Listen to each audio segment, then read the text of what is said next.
Сәлем баршаға, ендігі кезекте мясо по-тайски жасайтын боламыз.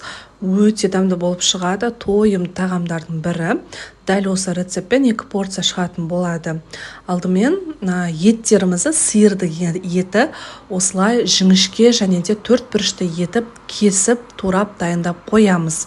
Одан соң бізге огурцы, болгарский, светофор деп атаймыз ғой, чеснок және де пияз, яблочный уксус қажет. Яблочный уксус көп қосып қоймаңыздар.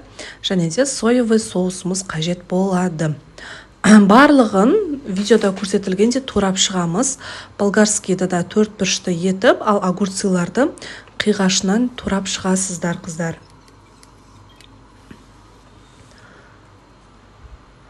Керек емес жерін алып тастап, қиғашынан дәл видеодағыдай турап аламыз.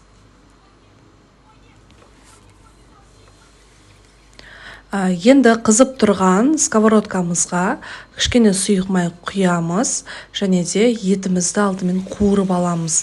Етіміз жіңішке қылып кесілгендіктен тез піседі. Сол үшін дәл видеодағыдай барынша жіңішке қылып кесуге тырысыңыздар. Осылса өзінің соғы шығады. Солай 5-6 минуттай асты орташа отта қуырып аламыз. Яғни жартылай пісіріп аласыздар. Пиязымызды салып, пияз сарғайғанша қуырып аламыз. Чесноктарды да өте ұсақтап турап аламыз.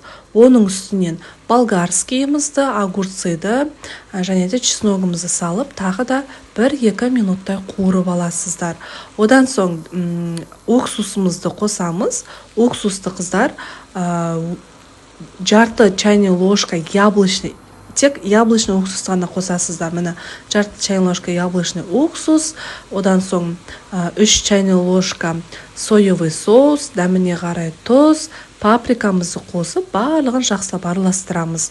Осылай өзінің соғы шығады, өзінің соғына асты баяу отта 10 минуттай бұқтырып аламыз. Етіміз піскенше бұқтырасыздар.